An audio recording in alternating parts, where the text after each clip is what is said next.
What's up? What's up? What's up, everybody? It's Fly Nubian Money, y'all, where we help you to master your mindset and maximize your what? Your money. That's right, ladies. So, listen, today we are going to talk about a topic that I think is kind of crazy, but I've been seeing it all over the internet. There's this New York City mother. She's been saying that she's been paying $3,000 a month in rent, but she's living in a freezing apartment with her children. And today we are discussing the housing crisis, landlord accountability, renters' rights, and what families are really dealing with in this economy. But before we get started, I want to introduce the flyest ladies of the Fly Nubian Money and the Fly Nubian Queen channel. First, we have Miss Dr. Charm. Dr. Charm is a real estate professional. She is a medical doctor. She is a psychic medium. And she is a stand-up comedian, y'all. So she could sell you a house. She could deliver your baby. She could tell you a joke. And she could read your future, ladies and gentlemen. That's Dr. Charm right there. And then next we have Dr. Felice Britt. Now, Felice is a therapist and a Be Big coach. So if y'all don't know nothing about being big, you need to holler at her so she can make you big. All right. And finally, last but not least, we have Miss Dominique Morgan, who is a real estate professional and a nurse practitioner. And so we're going to talk about, I think we have all the right people. We actually have, the cool thing is we have 3 real estate professionals or queens or gurus, and we have a therapist who could give us the mindset and the mentality over here as well. So I'm excited about the conversation. But before we get to the video, y'all, what did you guys think when you heard that somebody is paying $3,000 but getting a freezing apartment? I'll go with you, Charm. Okay, so I actually had that happen to me. As you all know, I lived in Chicago for many, many, many years, and I had just moved into a brand new, beautiful luxury apartment, and the heat went out. Now, and there was a fireplace, but I could not utilize the fireplace because there was like furniture in front of it, and we were waiting on a part, and so I had to sit there in this beautiful apartment with an electric space heater, wondering when my heat was going to come back on. And it took like 2 days. So it's not fun, especially when you live in a cold environment like, Chicago or New York or where it snows. Yeah. That's crazy. What about you, Dominique? What did you think when you heard about this lady paying a whole whopping $3,000 a month and she ain't even got no heat? When I heard it, I was like, oh my God, that's crazy. But it's not. Where do you live? I'm in Chicago as well. So it's not like it's something that's unheard. Like Dr. Sharp said, things happen, the landlord take their time. People even have their electricity turned off. And so it's not something that is unheard of. So I wasn't surprised by it. What about you, Felice? It's reflective of where we are in our country. Like, we live in a country where people have rents that are really ridiculous, and it's literally highway robbery. Because if you think about, you've got these apartments, there's about, maybe, let's just say there's at least 10 apartments, and they're each charging at least $3,000 a month. Like, that's robbery. Like, they've already paid the mortgage on that property years ago. And so for you to keep charging people rents, that is literally thievery. And that mishaps can happen. Yeah, things can happen where their heat goes off, or the lights may go out, or the Wi-Fi, the internet goes out. Nobody should be paying $3,000 to live, and they're renting.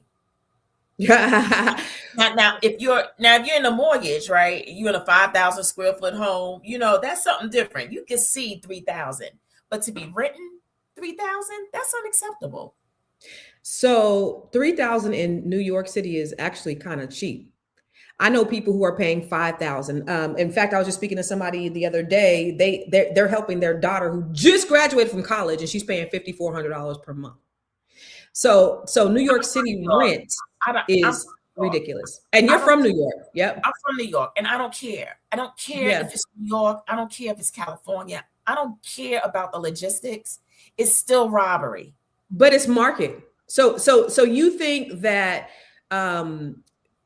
I mean, if it's the going rate, you think that they're robbing these people if that's the going rate of what the rent is? Yeah, I do. I think it's thievery. I don't care that it's the market. So people are moving there, and so you think it's okay just because people are moving there in order to find a better way to make it or to find opportunity. You think because people are looking for opportunity, it's okay to rob them because it's the I, market? I No. will say, as an investor, I'm going to charge whatever the market rent is.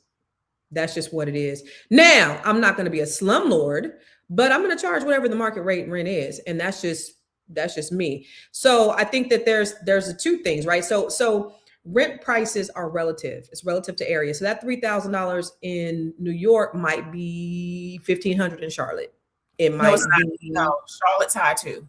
it might be 2,000 in Charlotte, but it's not New York City rent. So So can I just share something with you? So I had a friend who they went into it's an area in Charlotte called South End, like it's the up and coming, people.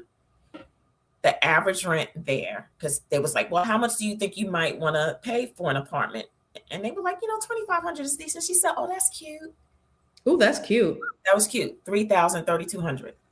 But I'm saying for that $3,000 apartment, there she's probably in a 1-bedroom box. So I haven't seen the video, but it's probably not a luxury apartment. It's probably something that will be equivalent to maybe a 1,500 or 2,000 in another area. But I don't think that's going to be a high end place because the rents are so they're so extravagant in New York City. But it doesn't matter. It doesn't matter what the price is, what the rent is. The responsibility goes back to the owner.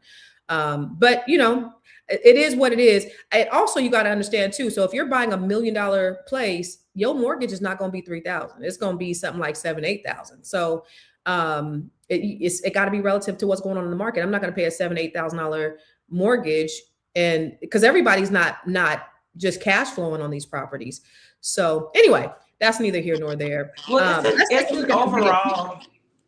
It's an overall issue with affordable housing because the rates of home prices have grown twice as fast as wages over the past 50 years. So it's really a snowball Rent effect. too. Right. And so the house, so rent is determined by mortgage. So if the housing prices have grown exponentially and exceeded wages, then of course the landlord is going to charge a market rate of rent based on what the mortgage is. So it's all connected. It's a domino effect. All relative. And you know what? And you're absolutely right. And here's the thing, that even though the real estate market is cyclical in terms of like things going up and down, sometimes the market will correct itself. What we've never seen is the rental market go down ever. Rent's always going up. So can we? But wait. Before we continue the discussion, can we look at the video? Do you mind? Yeah. All right, let's take a look at the video. Or do we have a video, or is this just a post? What we doing? It's really here we go. Full of fucking slumlords, y'all. This room belongs to my youngest 2 daughters. Ooh. And at this point, It's her. it's so cold in here Is that smoke? that I can see the smoke coming out of my mouth. Yo.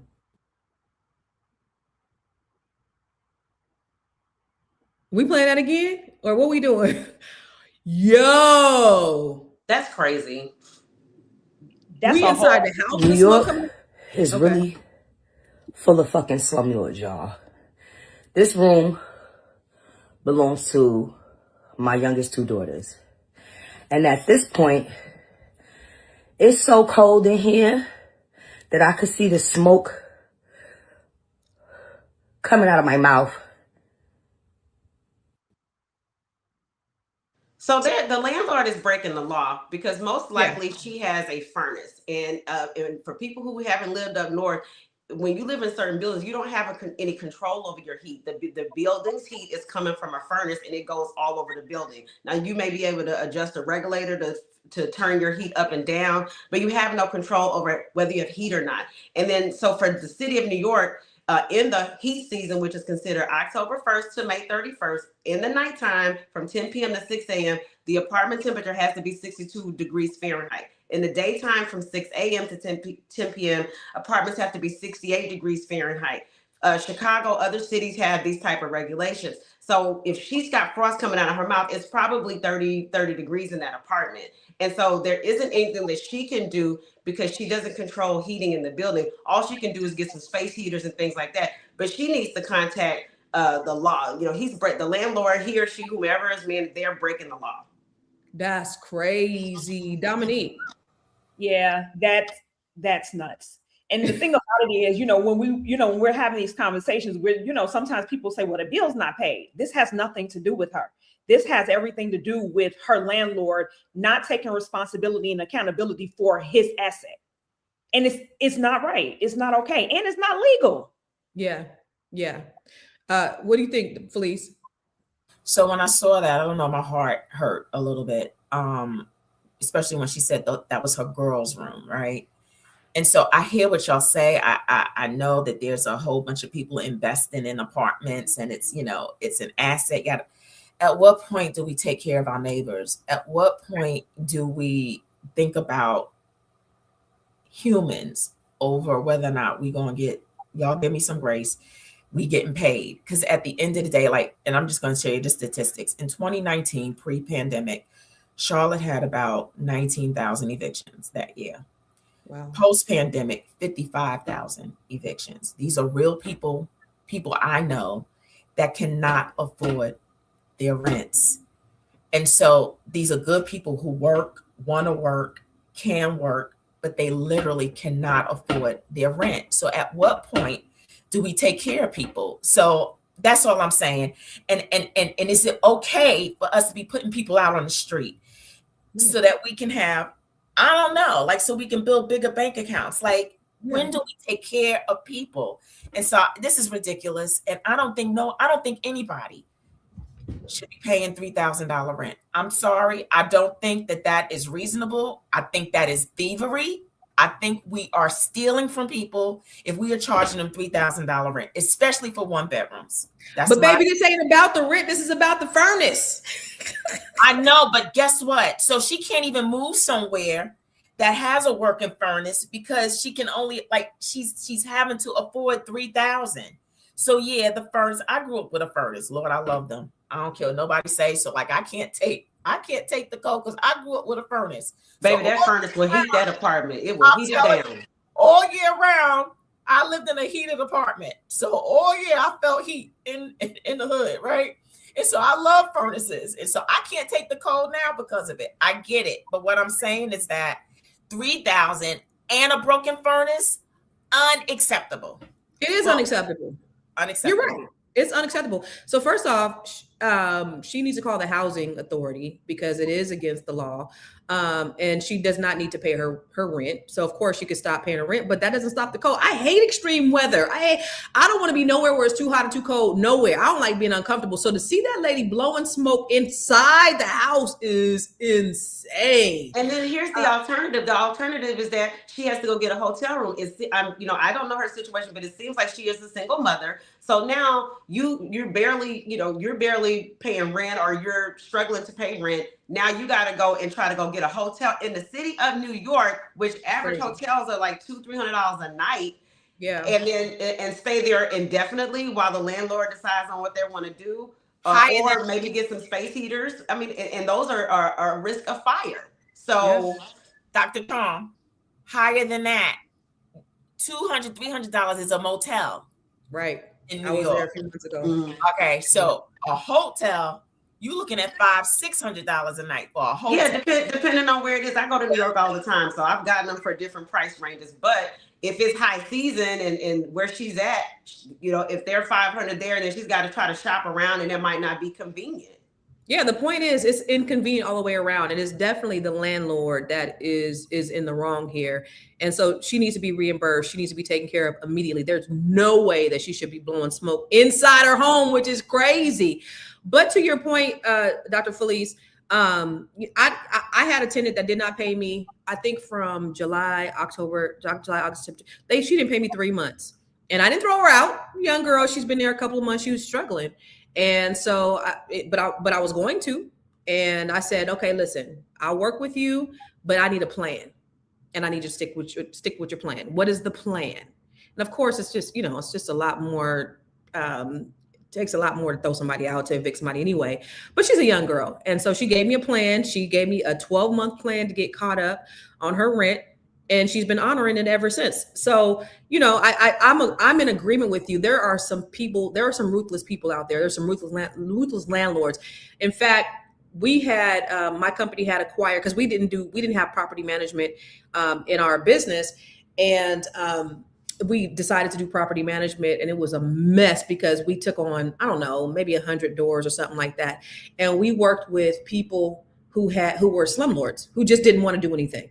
There were houses that didn't have like emergency exits, one way in, one way. I mean, it was just terrible, and people would come into my office crying because of the way the landlords were not taking care of the properties.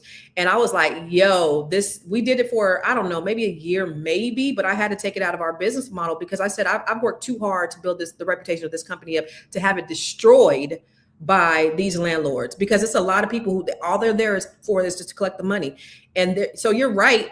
It is a lot of folks who don't care. I mean, they will barely pass things just to get it to pass, and won't do anything over. And that's a shame. There's a lot of greed out there. So sometimes, you know, you can't be mad when people, you know, if people will squat on them or leave their houses tore up. But at the same time, you know, you have that on the other hand. Those are the risks that we take as investors or landlords, is having tenants who may not take care of our properties and things like that. And the law in a lot of municipalities is landlord friendly, and so there's not in New York. Not in New York, because you have a lot of rent control, and not in California. Right. But a lot of places is landlord friendly. It's easy to evict tenants. Like here in Georgia, they're very landlord friendly. Chicago is more tenants right, so it's kind of dependent on where you live. So there isn't enough punitive measures, I think, to punish these slumlords, because, you know, me as a landlord, I kept a home warranty. I kept things running and tuning and getting things how they're supposed to be done. And if I hear anything from a tenant, I'm on it immediately. But everybody doesn't have that attitude. And a lot of these big conglomerates that are investor owned, and they have a property manager that a lot of them are just very corporate. It's just business as usual, and slow to fix things, but quick to evict. Can I ask you a question?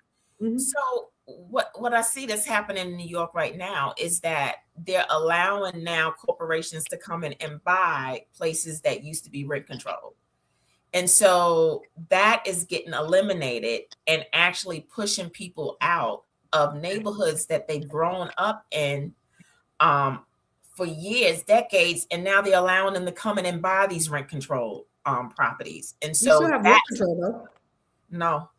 And so, like, I know, because my mom, that's what's happening with them. And so what can people do? Like, if rent control is starting to kind of dwindle and go away because you have these corporations coming in and buying these properties, what can people do? What are the rights of people? How is the corporations eliminating rent control? Because those are local ordinances that are in place. So the corporations can't eliminate rent control. And New York definitely has, now I don't know your mom's situation, but I know New York definitely has very, very strong rent control and rental rights. So I don't know that the corporations are doing anything, but I do know that there has been a push since 2008 where a lot of corporations were buying up a lot of these properties. So I remember I would see, because we were trying to buy a bunch of them, they would buy them in bulk. They would just have pages and pages and pages, and corporations would just be buying hundreds of properties. And so even in Georgia, I think they said 40% of the rental properties are corporations. And so now I think this administration is pushing back on corporations purchasing the property so that we can have more owner or individual single owners of these properties, because it has exacerbated rents exponentially. But that was after the recession, the big housing crisis of 2008, where we saw a big number of corporations coming in, and it has caused a huge problem. I don't know that they can't do anything about rent control. So there may be something going on in that area where, this is my concern, is that colonization has now got on steroids. Because there's going to be a huge population of our people that are going to be sacrificed and having to figure out how to survive. And so, you know, what can we do to make sure that our people are okay? And that's the issue. I think legal advocacy is huge because I'm a Georgia licensed realtor, and the Georgia rental market has ballooned 300% in prices because it is the wild, wild west out here. They allow these corporate conglomerates to purchase whole communities of homes that would have been a first-time home buyer haven, and they're just turning them into everything is for rent. So now you drive up the rental prices, and then you're locking people out of first-time home ownership. Now there's grants. I mean, we've got a $50,000 grant through the state of Georgia and the city of Atlanta right now for first-time home buyers. But if the home prices are high and because you got the investors coming in, you got some of them are individual investors, but some of them are corporate investors. So that's driving the housing market up. And then in turn, it's driven the rental market through the roof. In the past 10 years, 300% in Atlanta. That's crazy. I don't know. There's, you know, we talked about it last week or maybe the week before, Felice, remember you said capitalism. And when you have capitalism, that gap is just getting wider and wider. And it's like, okay, who's going to be buying this shit? Who's going to be renting this shit? Who's going to be paying for this shit? Because when you have corporate greed that's at the forefront of everything, all they're thinking about is how can I go from being a millionaire to a billionaire to a trillionaire? And they're not thinking about the people. Who's going to be buying this shit? Nobody. And so I think they're blinded by the money. But it all will end up failing and falling because of greed. Let's take a look at this next video so we could get a little bit more details. York went online and broke down, saying she pays $3,000 a month in rent, yet her apartment feels like a refrigerator. And at this point, it's so cold in here that I could see the smoke. And her kids are spending the winter in that kind of cold. She says she's filed complaints multiple times and no one has taken responsibility. But does she not understand how utilities work? Rent pays for the unit. Heat, gas, water, those are often separate and your own responsibility. In New York, you're paying $3,000 and expecting all of that included? A lot of mothers give up gold earrings and fake lashes just to buy warm clothes for their kids and keep up with bills. Now, suddenly it's someone else's fault? If you're spending on luxury items, shouldn't you make sure the basics are covered first? If it's really about the kids, at the very least, you could buy a space heater to keep them warm. Maybe some people genuinely don't realize that rent and utilities are billed separately, but others argue this is entirely the landlord's responsibility. She paid, she followed the rules, so why isn't basic heat provided? That's the minimum living standard. So where's the real problem? Is this just one bad landlord, or is this how the city really operates? What are we talking about? Very inflammatory and tone. I didn't hear a whole lot until she said the eyelashes and shit. What are we talking about here? What the hell is going on? Whoever did that voiceover, they probably got a MAGA hat somewhere hidden or visible. But again, people don't understand, if you're not living up north, that these buildings have furnaces, and that furnace is probably broken. And even if she had a space heater, space heaters are dangerous. Year after year, every winter, you have thousands of people who have their homes, that catch on fire because the space heater tipped over. Now they have some of them now that if they have a tip over prevention, like an auto shut off, because I have one like that. But again, that's not going to heat the ambient home either. And also, her rent pays for this furnace, so it's supposed to be included. Yeah. Where does the judgment come in? Like with the eyelashes, you know what I mean? Like, yeah, why do you have to go there? So she's got to be poor, broke, and ugly. Like, like it makes no sense. Like it's just annoying. Like, I don't know where the judgment came in on that. Like that was ridiculous. And she made it clear that she's the landlord. She's been reaching out to the landlord. So I'm pretty sure she would know if she was responsible for paying a bill. You get what I'm saying? She wouldn't get on social media. And on top of that, she can see her breath. She's been in that, and her children have been in that for a long time. What the hell do you think a space heater is going to do for that? I just wish people would stop hating Black women. Any excuse this lady, it's clear that the landlord is responsible for the heat. Otherwise, she wouldn't have said, I filed a complaint. She would have said, hey, I paid my heating bill and I still have no heat. But no, everybody goes straight to the hair and the lashes and everything else because people hate Black women. Yeah. Listen, I 100% agree. It sounds like, have you guys been hearing the hearings with Congress and what's her name? It's like every time they question these Republicans, they, instead of them answering the question, they always come back, well, why don't you, and Trump is the best, and they never answer that commentary had absolutely nothing to do with the fact that her landlord did not take care of, and regardless if she was paid or not, her eyelashes had nothing to do with her house freezing. The furnace is broke. Like, the hell are you talking about? Yeah, but there's some cases where the landlords have gone to jail. This is what discourse has come to. Nobody really wants to have real dialogue. It's all about deflection and gaslighting.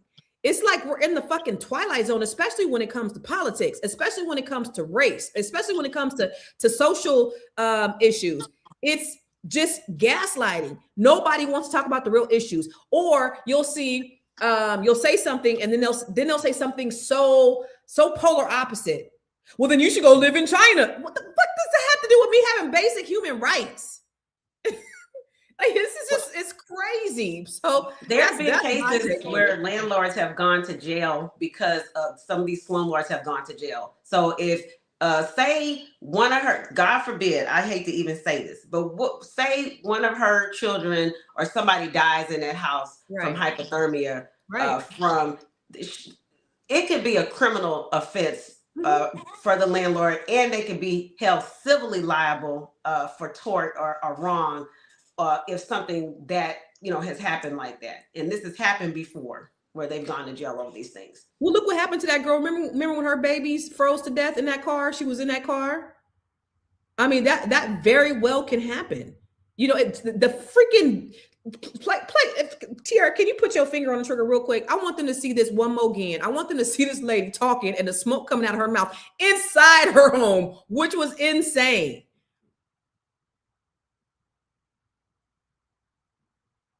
I know I didn't already prepare you. I didn't prepare you, Tiara, but I just really need people to see what it is that we're talking about for the people who just tuned in. So for the folks who just tuned in, we're talking about a lady in New York City. She's paying $3,000 a month. And regardless if she's paying it to somebody else, that landlord is getting paid 3,000 American dollars every single month.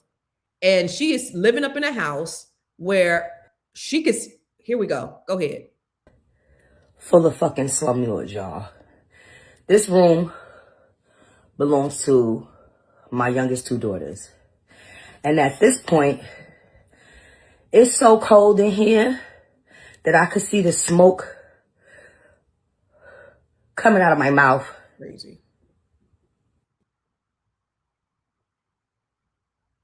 That is absolutely, it's unacceptable. Crazy.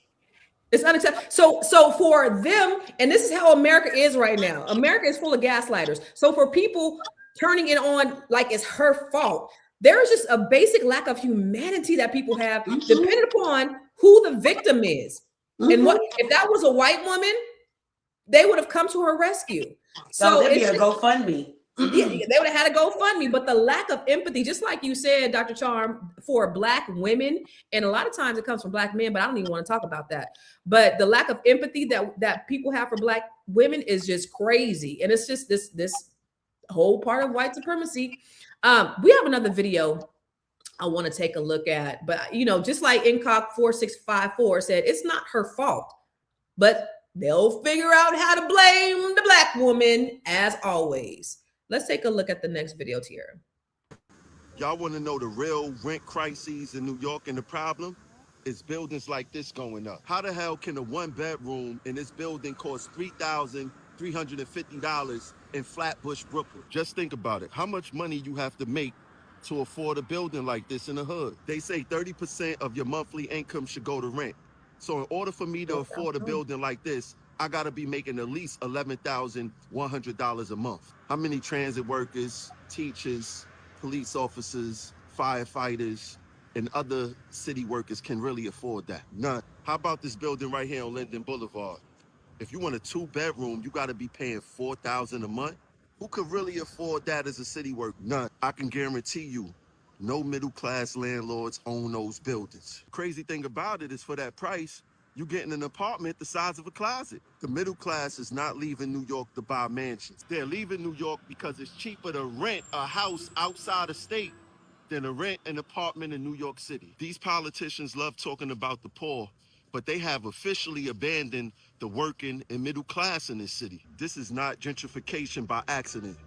This is displacement by design. The other tricky part when it comes to affordable housing is either you make too much and you can't get the apartment, or you make too little and you can't get the apartment. There's a lot of city workers that fall into that gap right there. You cannot call it affordable housing if you need a 6-figure salary to qualify. When rent eats up 50, 60% of your paycheck, that's not housing, that's economic punishment. Transit workers, sanitation workers, nurses, we're not asking for luxury, we're asking for stability. New York City don't have a people problem, it has a rent problem. So that goes back to what you were saying, Felice. Right. So articulate. That's it. So when I was young, I don't know, I might have been about 10. There was this circular going out on the trains, and it was a picture of people of color around this wall looking inside New York. Mm. And so what that depicted to us, that there was going to come a day in New York City where Black and brown people would not be able to live in the city. Really? And it's literally, that was years ago. And so it is literally coming to pass where you are creating a system that is displacing Black and brown people in a city that belongs to all of us. You know what I mean? And it is built by all, and it just makes no sense. And that's where I'm going as far as what can we do to keep Black and brown people from being displaced, not just in New York. This is an epidemic that's happening all around the country. And so you are going to have what? Homeless Black and brown people all around our country because they're not able to afford rent, but they could work for you, but they can't live. That makes no sense. So what's happening? For those of you guys who have your ears to the ground, what's happening in those cities where? Because I know in San Francisco, it's been like that. You paying $5,000 for a box, and what happened? What happened in San Francisco is, it being the Silicon Valley and one of the areas where they were vetting a lot of these big businesses, the Googles and all that stuff. What would happen was they would give them tax breaks. So they didn't have to pay taxes as businesses to come in to create businesses in the city of San Francisco. And so it drove, population in San Francisco, I don't care what nobody says, it's less than 1%. There's no Black population in San Francisco. So all the Black people are gone, but they would have these little bitty matchbox apartments, and they would have 4 bunk beds per room. And these people who worked at Google will be paying like $2,000 each to be on somebody's bunk bed. I mean, it's just insane. So is that what's happening in these big cities like New York, Chicago? Are people like just doubling, tripling, quadrupling up? I just think I've been going to New York for, what are we, 26, since like 2011. I go every year. And I remember I would go and stay with my homegirl. She lived in Bed-Stuy. She had a 2-bedroom. She rented a 2-bedroom brownstone. It was 2-story. She had two nice bedrooms, nice amount of space. She was paying $1,600 a month. This was in 2010, 2011. And so now that brownstone where she lives, probably the rent is probably $4,000 or $5,000. Before September 11th, Brooklyn and some of the outer areas, they were more Black people, Hispanic people, depending on what the pockets were, and the white people were more in the Manhattan. But when the towers collapsed, you had an exodus because people were so afraid, an exodus of people flooding to Brooklyn, flooding to these other areas that were historically more affordable for people, non-white people, and just people in general. And so now you have that. And then you have a situation in New York too, where there are brownstones that were historically owned by families, homes owned by Black families, where the law is on the side of these corporations where they are deliberately taking people's homes. There'll be like a tax bill or a light bill that hadn't been paid for, or it got caught up in the mix. And they legally can take these people's homes. You've seen stories about it in protests, even as recently as like last year. I saw a really horrible story where this house was paid off and the corporation was in cahoots with the city council, and they were able to take this home away from this elderly Black woman, if I'm not mistaken. So you're seeing things like this happen. So it is a snowball effect. Then you have relaxed restrictions where these corporations can come in and buy these buildings and jack up the rents, and now it's not affordable. It is displacement. It happened in my neighborhood in Houston. Gentrification is colonization in a modern day. My neighborhood, we were in a food desert, which means that you don't have fresh fruits and vegetables. You'd have to get on the bus and go somewhere. I grew up in a shotgun house, and now my grandmother's home that she bought and paid for in 1953, taxes got behind, family ended up selling it to a neighbor, and then they started gentrifying, and he sold it to the gentrifiers. And now there are $400,000 homes in my neighborhood. They got a Whole Foods over there, and I can't even drive home when I go home because it makes me so angry. It makes me angry. Well, you said it. Gentrification is the new colonization. But Dominique, let me ask you a question, because is it really gentrification if Black people are selling? Like, whose fault is it? I think it's greed. Overall, I think that people are so driven by money instead of basic humanity. Because even when you think about affordable housing, right? Affordable housing is usually slum, right? It's not well maintained. You have a lot of these issues with the heat. It's in very poor condition, but it may be affordable, but is it really livable? And I think that people are just greedy. Like, people don't care about people. People care about their bottom line, because at some point people shouldn't be working just to keep a roof over their head and barely making it. And that's just your rent. That's it. But Dominique, they can't gentrify if the Black people ain't selling. Y'all selling grandmama's house. So whose fault is that really? Again, it's greed, right? Like, think about it. Like, even selling grandmother's house, right? They sell it because it's money, and they're trying to make money because they've been struggling for a long time. So they think that it's a family member. They think this is in the best interest of them, not realizing that this is detrimental to them, because they may not be able to afford the taxes anymore. Let's think about that. Those property taxes go through the roof. You can't afford the house anymore. That's what's happening. But look, get pushed out. Either they're going to sell it, or you're going to get pushed out because you can't afford the property tax. I don't buy the property taxes. I don't buy it because, okay, property taxes, they've gone up from $1,000 to $5,000 a year. You can't afford that $300-400 a month for the property taxes. Come on, son. You gotta pay to live. So I believe, this is what I believe about this whole idea of gentrification. We got to take some accountability here. We always blaming white people for gentrification, and Black people are reactive. We want to get mad after the fact that y'all done sold grandmama's house to the highest bidder, but we don't want to take no accountability. They can't buy grandmama's house if you don't sell grandmama's house. So the taxes, okay, property taxes, now they're $5,000. Property taxes ain't $10,000, but even if they were, okay, $10,000, that's how much per month. You guys could try to figure that shit out. But y'all rather just go ahead and sell grandmama's house. So we have to start thinking more strategically, Black people, but we cannot blame the gentrifiers for buying our property because we are not taking responsibility. It's my opinion. I think it's greed all the way around. I think it's lack of knowledge. I think it's lack of accountability. I just think that people, because even when you think about grandma's house, sometimes these houses are lost because there weren't proper precautions put in place, like a trust, and so now the house is lost because the things are not in place and people don't have the money to fight for the homes. There needs to be more knowledge and information, about these type of things, so people know. But people are losing it because most of the time when you talk to people are barely making it. So you're talking about adding an additional $300 or $500. And I've had people come to me and I'm like, no, I think you don't know what the rent market's like. You may need to figure out some housing situation. They think that that's their only way out because they make and they're literally making a couple of dollars. You get what I'm saying? But they think that this is their best way out because they don't see nothing else. And we have to, and again, it's greed across the board. So we have to have conversations with them to say, hey, this is your option and this is what it's looking like out here. So that's what I'm saying. Hold on, real quick. Let me just respond real quick. Because to what you're saying, just to add to what you're saying, Dominique, lack of knowledge is very, very, very important. They have to really understand. I know people that I know personally are losing their mama's house right now. The mortgage is $1,100, right? that they got $400,000 in equity, and they haven't paid the mama's house in 3 years, only because there was a moratorium on VA loans for a long time.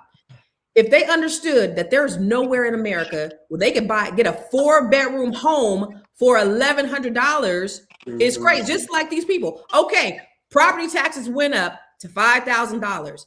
Once you get out and you have to go rent a place, that $500 that you got to pay for property taxes, and you have to. I mean, in most places, it takes about 5 years for it to go into tax sale. So you've had 5 years where you ain't paid shit for this house. Like, you got to take some accountability. You can't get mad because somebody else values something that you didn't value. They value it. There's cheating that's going. There's cheating that's going on though. Like the neighborhood. Hold on, real quick. I'm sorry. Felice been trying to talk and I interrupted her, so I'm gonna let her talk first. Again, apples to oranges, y'all. Like I told you, I grew up without knowing about financial literacy. Mm-hmm. So you've got a group of people who you're now saying your grandmama is leaving the house and they have no clue about financial literacy. Mm-hmm. So you're saying, you mean for 5 years you didn't pay $1,100 when they might be, let's just walk with me a little bit. They might be in affordable housing where they paying what? You're like, let's just walk with me a little bit. $75 because they in some control rent, like, and then you're telling them to go from $75 a month because they're in controlled housing to $1,100 to save grandmama's house. In their mind, the lack of knowledge and finance, they have no clue. And then you're coming behind saying 5 years, they don't know what you're talking about. Grown people, they grown, and grown people can't live for free. So you guys got to figure that shit out. We got to just start taking accountability, and we got to know what's before us. You can't live nowhere for free. I don't care if you're in grandmama's house or you got to go rent a place. You can't be nowhere for free. So you need to figure that shit out as a grown man. But there's two things going on. You have financial literacy and mentality, but you also have legal theft that's going on. My neighborhood, the example I gave you about how they gentrified the fuck out of my neighborhood. We had Miss Ophelia on the end of the block, greenhouse. She had a piano. I used to play it. Her granddaughter was keeping up the payments, had moved in there, lived in the house, and the city, Mayor Sylvester Turner, black mayor, had things in place for the homestead exemption for elderly people where they don't have to pay their property taxes if they're over 65. So they had a program where they were able to get some of those things, even though the grandmother had died. But she actually told me, the granddaughter, that one of those investor people had messed with the property line, had fake saying the property line is over here so that they can have her taxes be higher than what they're supposed to be. Legal theft. And she had to go and fight through the city to say, hey, they're lying about this property line. This is incorrect. My taxes should be this, not that. So you're dealing with two different things. And yes, there is a mentality thing about, well, we don't know about taxes. We don't know about this. Oh, somebody's going to give us some money real quick, because that happened in my family. I was very pissed that they sold my grandmother's house, but I wasn't the legal descendant. It was my mother's generation. So there was no will, and all of them had say in that house. So then you don't have a living trust. You don't have these things that are going to protect people, because people don't know, oh, they're just happy to get, oh, the taxes were behind and somebody going to give us $600.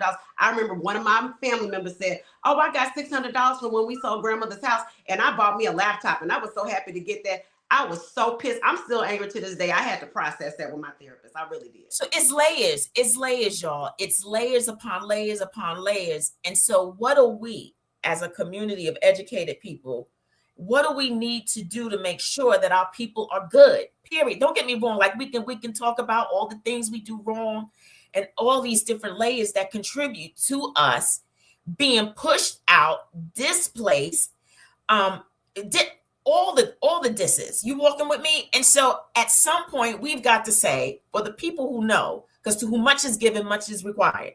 So the people who know and can do something, what we gonna do? Like, listen, Felice, let me tell you something. What? This is 2,226.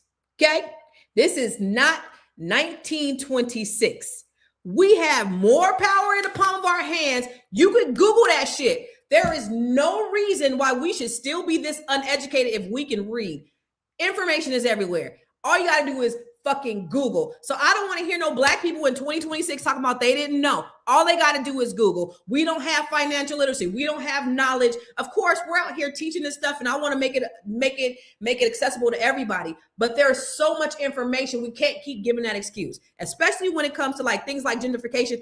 I don't have no sympathy for that, and I'm sorry, I'm on the other end of that, because I know black people in that gentrification talk, and y'all, I just believe that we got to be more proactive when it comes to we got to be intentional about our shit, black people. So we got too much information out there for us to be victims in this way. Now, when it comes to the thievery, that legal theft that's happening, when it comes to somebody being duped, when it comes to, you know, a bait and switch type situation, that's one thing. But if you got grandmama's house, her property taxes went to $10,000 a year, which is highly unlikely. And it takes 5 years for that motherfucker to get foreclosed on or a tax sale. You have information. All you gotta do is Google. You can't get nowhere for free. I get it. And I agree with you, Constance. I agree with you, 80%. There's a 20% of our population who live in a different world, that what you're talking about is not accessible and available to them. I bet they scrolling on TikTok though. I think the churches need to get involved. I really, really do. The prosperity preaching, I really, because that is our community. To the church though. That's our community base, is the church. And while ministers over there asking for that handout every Sunday, let's get some financial literacy and education and advocacy, and that is within the realm of community. What the church's responsibility is as a community, because I think that would be a way for it to get to people who are the lay people who don't have that particular knowledge or expertise. I like that. Now that's one, right? And that's all I'm saying, Constance and y'all, is that the end of the day, the reality is that we are, even with all the wealth of information, the TikToks, yada, yada, yada. The end of the day, and the reality is that our people are still being displaced. So, and I love your heart. I love your heart, Felice. But I'm not giving black folks a pass on that, because we got too much motherfucking information, and we scroll more than anybody. So get your ass up off of this and stop scrolling on TikTok and start getting on YouTube and learn some shit real quick before y'all respond. Let's go to the next video, because I know we keep talking and we're supposed to go to the next video. Won't fix shit. If your landlord is a slumlord, I'm going to tell you exactly what to do. Always have proof of your request. So are you putting them in through a portal, through a text, through an email? Always put it down in writing, not verbal. Always include dates, descriptions, and photos when you're submitting your request. If the delay is too long, follow with a written follow-up. If it's a very serious issue, code enforcement. Yes, code enforcement is going to come out, and code enforcement is going to make them fix it. Look up the state and city you're in and find code enforcement number and call code on their ass. Document everything. Keep everything, just in case you have to go to court. You're going to have all of the proof. So that means you 9 times out of 10 going to win the case, girl. Don't threaten them. Please do not threaten your landlord. Don't threaten them damn people. That's where you living it. And you want to win your case. Amen. Facts. I'm the queen of, when I was a serious renter hunter, I was the queen of a 5-day health and safety notice. And I actually moved out of an apartment because they would not fix the electricity. And I pulled that reverse Uno on their asses and got the hell up on out of there. So I think people are afraid to do things like that, but you have rights. You have the law to protect you, and utilize those things. And there are volunteer pro bono lawyers associations in every city where you can go get free legal advice about housing issues. What you think, Dominique? I agree. I'm a nurse, so I believe in documenting everything. If you don't document it, it's not done, and making sure that you have all your ducks aligned. So when you go, you're able to present your receipts and say, hey, I had this conversation about X, Y, and Z, and this is, and it wasn't addressed. They can't deny what's in writing. They can't deny what they responded to. They can't deny what was sent to their email or their phone. So documenting everything, I agree with her 100%. Yes, we're upset and we get angry, but we have to be able to self-regulate, and take care of business, which means document your stuff, put it in writing, and then go through the appropriate channels, reaching out to attorneys, doing things like that to help protect you. And I think, Felice, because I hear you, and we're talking about what's the resolution. And I think that's a strong resolution. What do you think about what she said? Because at the end of the day, shit happens. Landlords are slumlords. Tenants don't pay the rent. People be squatting. People be stealing. At the end of the day, what can the people who are victims do? What do you think about that advice? I like that advice. I think that I think there's more that we can do, that we make sure that our people have access to this information and the right information in a way that's efficient and doesn't subtract from the time that they have. Like, they've got they probably holding 3 jobs, right? Mhm. And so for them to be able to have access readily available to them, to be able to get, like, to have this stuff done, because even time is value to them, right? Time is taken away from things. And so how do we get really good information to our people so that they know what is available to them and what their rights are? Because then they start, okay, yeah, I can ask ChatGPT, where do I go to make sure that I can fight for this? I'm sure that can happen if they can afford the internet and the Wi-Fi, like all of those things. We have to make sure that they have access to this data and that it's readily available to them, so that they're not fishing for it either. Like, a lot of people don't even know what their rights are, where to begin to know where their rights are. And I think that's where we come in, that hopefully these TikToks that we're, creating is giving them that information. So if they are scrolling, they can find it. And so I think all of that is good. Yes. Yeah, I think it's our responsibility, and I try to, and I think we all, and that's the reason why we're here. We're just trying to give information. We're trying to provide not just entertainment, because listen, if I was shaking my ass on TikTok, I would have millions of views. If I was doing all that, I'd have millions of views. But when I'm trying to drop this knowledge, I get 3 views and shit. So you got to be willing. The people got to be willing to listen. But I think, we just got to keep being consistent with us just ringing the alarm of what people have access to and the opportunities out there, because there is a lot of thievery. There's a lot of victims. And, it's America is built on corruption and abuse. And, you think that people who are fraudulent, if they spent the time doing the right thing, they could be so much further. But people spend so much time trying to figure out how they can get over. You know what I'm saying? And so I think, just mindsets have to change, but we have to just be vigilant as educators to let people know what's going on. But Black folks, I think we still have to take responsibility. Let's take a look at some of the stats. So unsafe housing conditions are common in older buildings, especially when landlords delay repairs to avoid costs. Many renters do not have emergency savings. Surveys show a large number of Americans cannot afford a sudden $1,000 expense without going into debt. That is true. A lot of us are like one paycheck away from being homeless. And that is the reality. Job losses have increased in January. I think this is the highest losses of jobs since 2008, since the Great Recession. And 300,000 Black women are out of a job since March. And 300,000 Black women are out of work since March. So it's a lot of stuff going on, and a lot of people are just barely making it. Credit cards are being used just to pay basic necessities, because people just don't have it. They're going into their retirement. So it's a lot going on. And I seen on CNN where you had Kevin O'Leary talking about, but the stock market, it's like, yeah, but people are losing their jobs. But there's a war going on in America, but the stock market, that's not translating to more jobs. So I don't know, this administration is so out of touch, because all the fuck they care about is stock market, shareholders, corporations, but they don't care about the people. And the people are the one who's suffering. And that's going to be the great downfall of America, in my opinion. The average rent for a 2-bedroom apartment in New York City often ranges between $3,000 and $4,000, depending on the neighborhoods. Financial experts recommend housing costs stay under 30% of your income, but many families are spending 40-60% just to keep a roof over their head.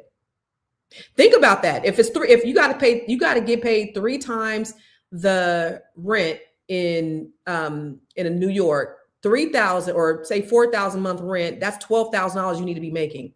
What's the average income for an average worker in New York? Is that 120, 130,000? No, it's not.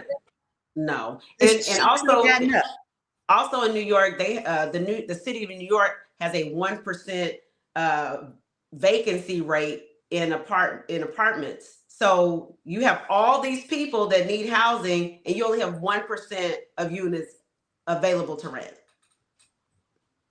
That's crazy. In many major U.S. cities, rent has risen by 20% or more over the past few years, making it harder for families to stay stable. I was just having this conversation with someone right before I got on here. So that, you think, considering those statistics, what are people to do? We're going to go with our final thoughts. And I'll start with you, Dominique. What are your final thoughts? With that being said, and everything that you've seen today, what's the solution? What are we supposed to do? What is the answer, Dominique? So I feel like we have to take our power back. Home ownership, positioning yourself to purchase, where you're able to control what your mortgage or your, what it looks like. And we have to get the education. There are lots of free courses and things that are available to you, social media. A lot of us, I know myself, we do a lot of free courses, but people have to be willing to take the time and not necessarily have fun, but listen to the information that is provided to them and tap into the free things. But again, in order to change this, home ownership to me is the answer to it 100%.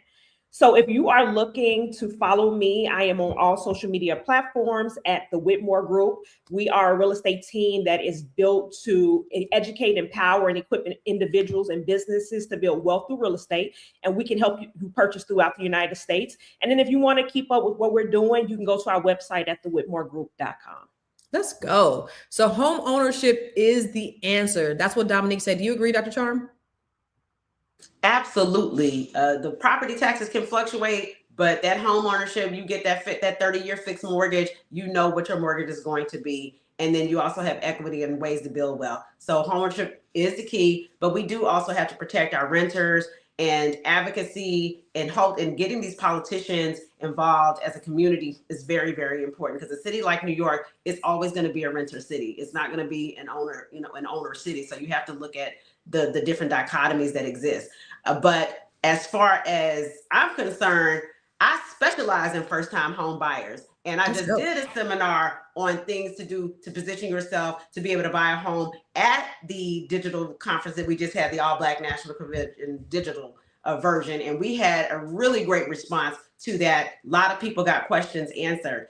And if you're wanting to rent and you want a luxury apartment here in the city of Atlanta, Georgia, and the surrounding area, you can follow me, because I also specialize in apartment locating. You can be in that luxury place, and then we'll get you into a home later on down the line too. Dr. Charm Luxury is my IG for the luxury properties. And if you just want some comedy and you want to just laugh and be fun and have some good times, I got some new skits up on my IG, Charm Girl 77. Love y'all. Great conversation.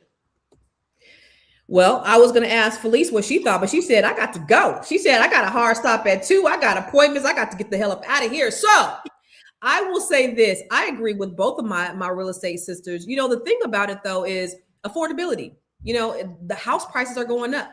And I saw a statistic that a lot of agents, I think 50% of agents last year did not sell one home, because the homes aren't selling as much as they were because interest rates and things like that. So what's the answer? I think somebody said it on here. We got to pull our stuff together, and we need to buy together.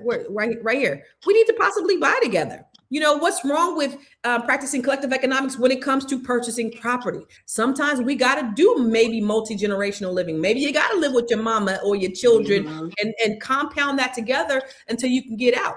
I tell my daughter, especially with, these Gen Zers, her specialty is working with Gen Zers. And I'm like, these little Negroes can't afford homes, but maybe if they pull their money together and they learn at a young age to start pulling their resources together, maybe they can do it. So I think that's the key. Just like you guys said, home ownership is absolutely the key. Here's the thing.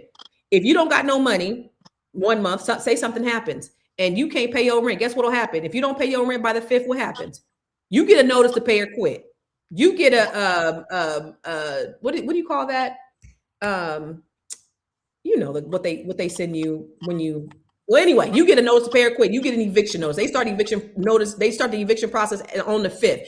If you own a home, they will work months. Yeah, they will work with you. They have workout departments. They can do a loan modification. They can do a deferment. They can do a forbearance. So you're more apt to have a mortgage company work with you than you would having a landlord.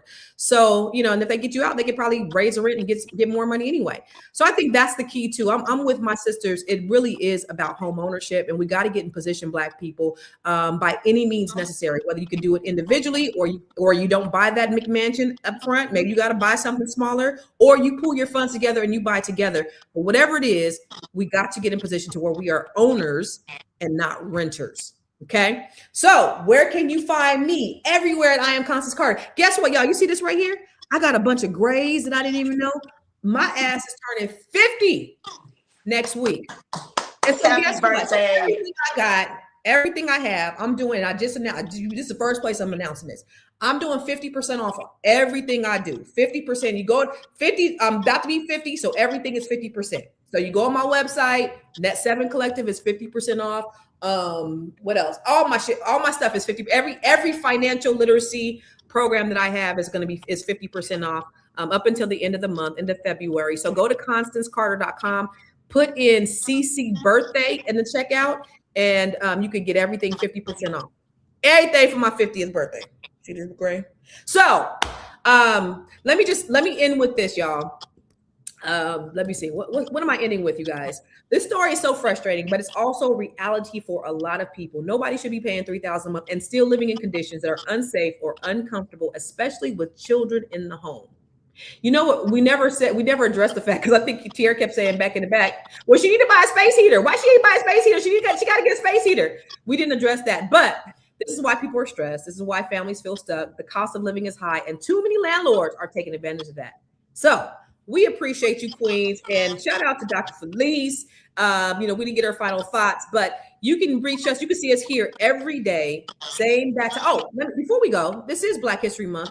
You guys, really quick before we go, Dr. Jesse Jackson just passed away yesterday. Do you guys have any sentiments about the passing of Jesse Jackson? I'll start with you, Dominique. Do you have anything? I mean, he was a trailblazer. He's from Chicago, where I'm from, so he was always out and about and involved. And it's sad that he passed away. And I'm hoping that somebody takes torch and moves forward with this mission. What about you, Dr. Charm? I have mixed feelings because Jesse Jackson definitely was, in many ways, the de facto Secretary of State. At one point, he helped get 700 hostages freed, and when they had one of the plane hijackings.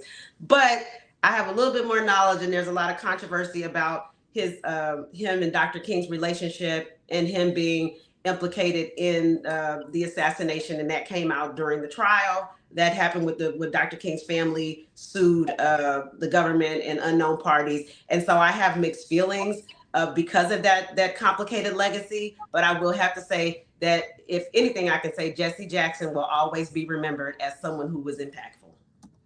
Yeah, you know what? I would say, he definitely made an impact. And the New York Post said that Trump made a powerful tribute to Jesse Jackson, and his powerful tribute was basically, Jesse Jackson liked me, so therefore Black people like me because I help Black people, and it's all about me. And oh, by the way, he couldn't stand Obama. Like, how you make a tribute to Jesse Jackson about your white ass? Like, this is narcissism on steroids.